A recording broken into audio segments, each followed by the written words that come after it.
কমিটির রিপোর্টের ভিতরে আমরা লিখিত আকারে যে সমস্ত কথা বলেছি, কেন গুম খুন অধ্যাদেশ বাতিল করবেন না তার কারণ দিয়েছি, কেন মানবাধিকার কমিশন বাতিল করতে পারবেন না তার কারণ দিয়েছি, কেন বিচার বিভাগীয় সচিবালয় পৃথক করতে পারার আইনকে বাদ করছেন পারবেন না তার কারণ দিয়েছি, কেন দুর্নীতি দমন অধ্যাদেশের সংশোধন অধ্যাদেশ বাতিল করতে পারবেন না তার কারণ দিয়েছি। আমি পরে রিপোর্টটা পড়ে দেখলাম এত দেউলিয়া হইলে কি চলে? কারণ হিসেবে আমরা যা উল্লেখ করেছি, সংসদের কাছে যে রিপোর্টটা তারা সাবমিট করেছেন কমিটির মধ্য থেকে, ওই রিপোর্টের ভিতরে আমাদের লিখিত কথাগুলোকে তারা বাদ দিয়ে দিয়েছেন। কত লজ্জা, কত শরমের, কত বেইজ্জতি, কি করে সম্ভব? এবং 5ই আগস্টে এই দেশের মানুষ মুক্তির লড়াই করেছে। কি সেই মুক্তি? কোথা থেকে মুক্তি?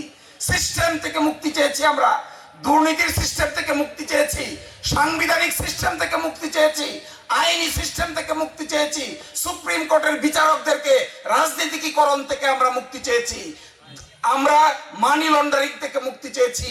ব্যাংকগুলোকে ফোকলা করে দিয়েছে। শুধুমাত্র ইসলামী ব্যাংক থেকে এক এস আলম 70,000 কোটি টাকা নিয়ে গিয়েছে। ব্যাংক রেজলিউশন অধ্যাদেশ হয়েছে, এই অধ্যাদেশটা তারা বাতিল করে দিচ্ছেন। এর মানে কি? আপনারা মানি লন্ডারিং দেখতে চান? দেশের টাকা আমেরিকা যাচ্ছে, এটা দেখতে চান? দেশের টাকা বেগমপাড়ায় যাচ্ছে, এটা বাংলাদেশের মানুষ দেখতে চায়? তাহলে আইনটা বাদ করলেন কেন? Why did you propose to repeal the ordinance? Why did you propose to lapse the ordinance? On the basis of what understanding? You are destroying the whole reform process. অন্তর্বর্তীকালীন সরকারের আইন মন্ত্রণালয়ের পক্ষ থেকে মাসে 2-3টে ওয়ার্কশপ ডাকা হতো, আমাদেরকে ইনভাইট করা হতো, আমরা গিয়েছি এগুলোতে।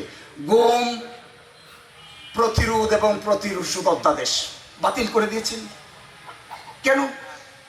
গুম করবেন, আয়নাঘর বানাবেন, আবার মানুষকে আয়নাঘরে নিতে চান, আবার মানুষকে ডিজিএফআই দিয়ে পিটাইতে চান, আবার মানুষকে ডিবি দিয়ে এসবি দিয়ে ধরে বাড়ি থেকে রাতের অন্ধকারে নিয়ে যেতে চান। তা যদি না নিতে চান তাহলে গুম অধ্যাদেশ অবশ্যই আপনাদেরকে আইনে রূপান্তর করতে হবে। আর তা যদি আইনে রূপান্তর করতে না চান, এই রাজশাহী বিশ্ববিদ্যালয়ের ছাত্র, ঢাকা বিশ্ববিদ্যালয়ের ছাত্র, চট্টগ্রাম বিশ্ববিদ্যালয়ের ছাত্র, জাহাঙ্গীরনগর বিশ্ববিদ্যালয়ের ছাত্র, শাহজালাল বিজ্ঞান প্রযুক্তি বিশ্ববিদ্যালয়ের ছাত্র, কে ফেসবুকে কি লিখবে, কার পক্ষে লিখবে, কার বিপক্ষে লিখবে, রাতের বেলায় ডিজিএফআই বাড়ি থেকে হাজির হবে, তাকে তুলে নিয়ে বিভিন্ন জায়গায় রাখা হবে, এক অজ্ঞাত জায়গায় রেখে এক অজ্ঞাত মামলা দিয়ে 10 দিন পরে 15 দিন পরে আদালতে উপস্থাপন করবেন। এই জন্য বিচার বিভাগীয় সচিবালয় অধ্যাদেশ বাতিল করেছেন। তাদেরকে আপনারা খবরদারি করতে চান, রাতের বেলা কোর্ট বসিয়ে সাজা দিতে চান, যাকে ইচ্ছা তাকে রিমান্ডে নিতে চান, যাকে ইচ্ছা তাকে জেলে নিতে চান। এইখান থেকে যদি বাঁচতে হয়, অবশ্যই আপনাদেরকে গুম অধ্যাদেশকে আইনে রূপান্তর করতে হবে। যদি তা করতে না পারেন আর না চান, তাহলে রক্তের দাম দেন। যদি শরীরে শক্তি থাকে জীবন ফিরিয়ে দেন,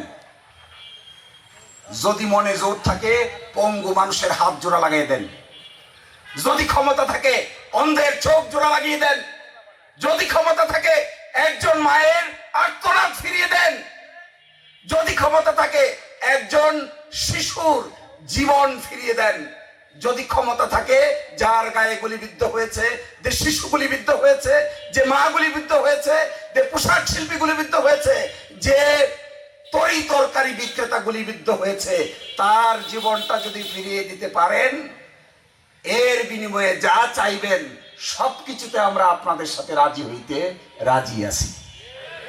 আর না হলে ফিরাই দেন। লাইফ তো, দিস ইজ লাইফ।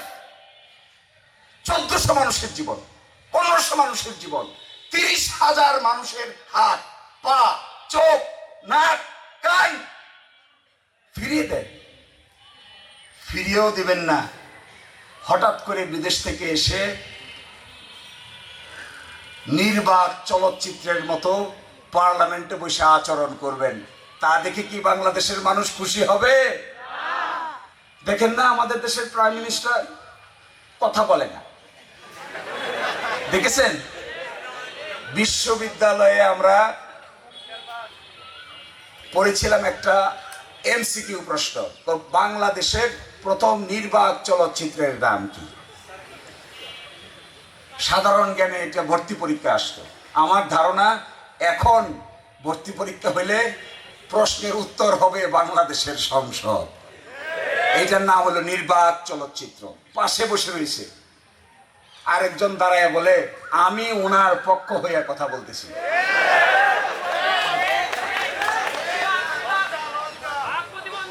তো আমি ওনার পক্ষ হয়ে কথা বলছি, উনি কই কই যে দেখা যায়, উনি বলে না কেন, আল্লাহ জানে। এ কি কারবার? এ কোন দেশ?